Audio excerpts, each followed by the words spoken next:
इस कार्यक्रमका आदरणीय अध्यक्षज्यू तथा विद्यालयका व्यवस्थापन समितिका अध्यक्षज्यू, शिक्षक अभिभावक संघका आदरणीय अध्यक्षज्यू, त्यसैगरी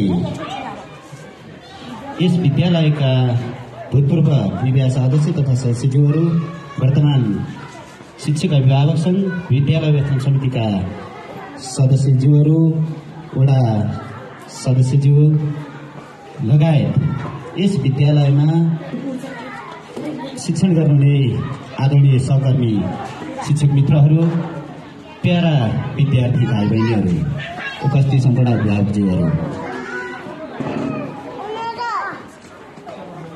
बाल कल्याण माध्यमिक विद्यालयमा प्रवेश सँगसँगै यहाँहरूले दिनुभएको यो माया, सद्भाव र स्वागतलाई निश्चय नै यस विद्यालयको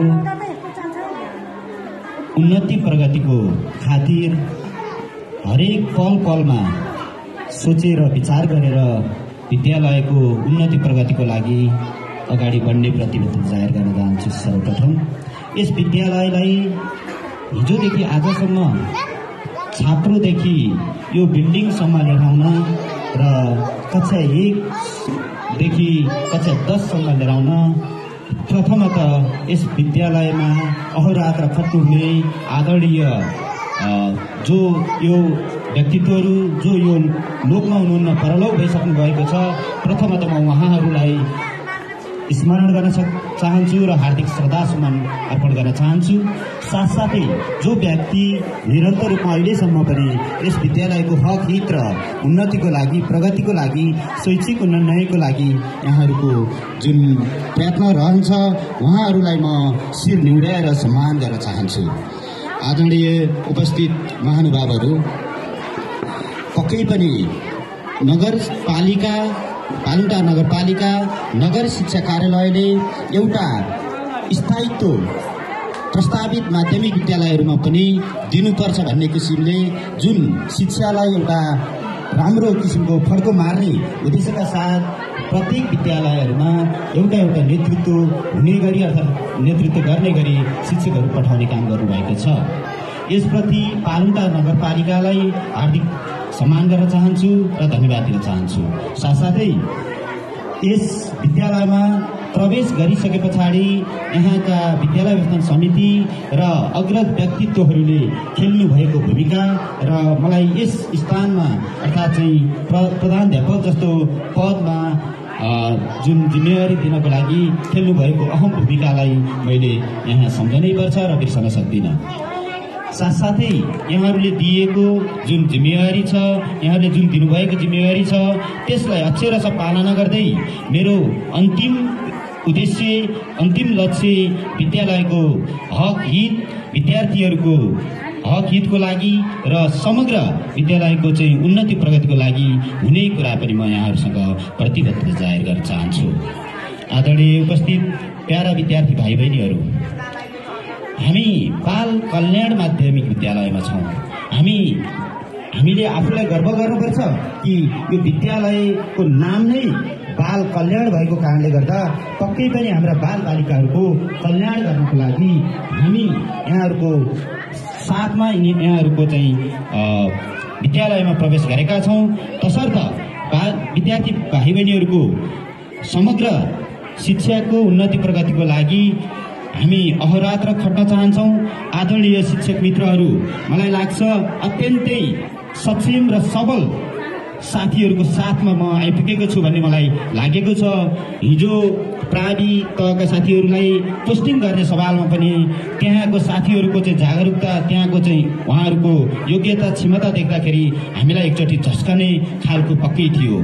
प्यारा विद्यार्थी भाइ बहिनीहरू, हामी नजिकका ठुला विद्यालय भन्नेहरू र ठुला धेरै कक्षा सम्म पढाउने जुन मावि दरबन्दीका शिक्षकहरू भएको विद्यालयहरूमा त्यहाँ चाहिँ राम्रो पढाइ हुन्छ र हाम्रोमा चाहिँ हुँदैन भन्ने किसिमको भ्रममा यदि छौँ भने म विद्यार्थी भाइ बहिनीहरूलाई अनुरोध गर्न चाहन्छु, तपाईँहरूका शिक्षक ज्यूहरू जुन गुरुहरू हुनुहुन्छ नि, यहाँ पक्कै पनि उहाँहरू अरू विद्यालयमा पढाउने मावि तहका शिक्षकहरूभन्दा कमजोर हुनुहुन्न।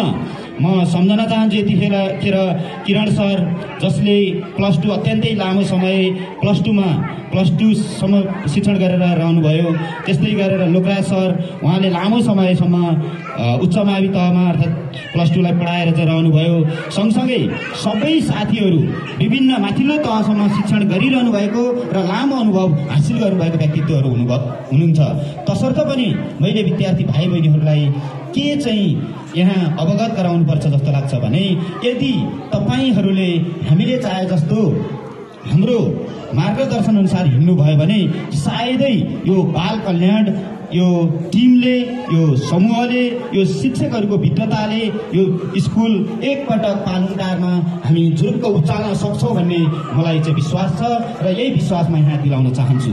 तसर्थ म शिक्षक मित्रहरू यहाँ म यो माला लिएर अथवा माला लगाएर प्रको भूमिकामा रहँदै गर्दा म चाहिँ सिनियर अथवा चाहिँ अन्य साथीहरू जुनियर भन्ने फिलिङ मसँग कति पनि छैन र म हुँदैन र मैले त्यो राख्दा पनि राख्दिनँ। तसर्थ पनि यहाँहरूको साथ सहयोग र सपोर्ट हर पल हर क्षण मलाई रहनेछ र यस विद्यालयको समुन्नतको लागि यो विद्यालयको समग्र विकासको लागि यहाँहरूले पक्कै पनि हातेमालो गर्दै मलाई खबरदारी गर्दै मलाई चाहिँ सच्याउँदै अगाडि जाने जुन बाटो देखाउनुहुनेछ त्यो अवसर पक्कै दिनुहुनेछ भन्ने आशाका साथ यहाँहरूसँग त्यो अपेक्षा गरेको छु। साथसाथै यो विद्यालयमा लामो समय प्रको भूमिकामा रहेर शिक्षकको भूमिकामा रहेर अहोरात्र खट्नुहुने आदरणीय अग्रज आदरणीय मित्र गोविन्द राईमाझी सरलाई म यहाँ अत्यन्तै स्यालुट गर्न चाहन्छु, सम्मान गर्न चाहन्छु। पक्कै पनि यहाँले गर्नुभएको यस विद्यालयलाई गर्नुभएको योगदानलाई यो समुदायले यो विद्यालयले र विद्यालय व्यवस्थापन समिति लगायत सम्पूर्ण सरकारवाला व्यक्तिहरूले पक्कै पनि भुल्न सक्नुहुने छैन।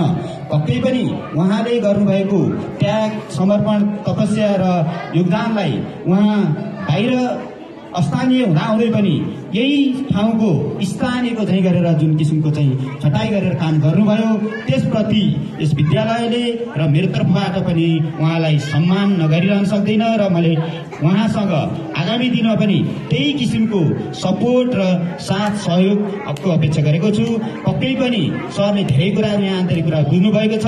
म भर्खर प्रवेश गरेको छु र यस घडीमा उहाँले मलाई पक्कै पनि बाटो देखाउने र कुनै बाटो बिराउन खोजेको खण्डमा उहाँले खबरदारी गर्ने काम गर्नुहुनेछ भन्ने अपेक्षासहित सम्पूर्ण विद्यार्थी भाइ बहिनीहरूको उन्नति प्रगति र सम्पूर्ण व्यक्तिहरूको चाहिँ यो जुन सपना छ यस विद्यालयलाई राम्रो बनाउने त्यो सपनालाई पुरा गर्ने एउटा कारिन्दाको भूमिका निर्वाह गर्नेछु भन्ने वचनबद्धता व्यक्त गर्दै मेरो भनाइहरू यहाँ अन्त्य गर्न चाहन्छु।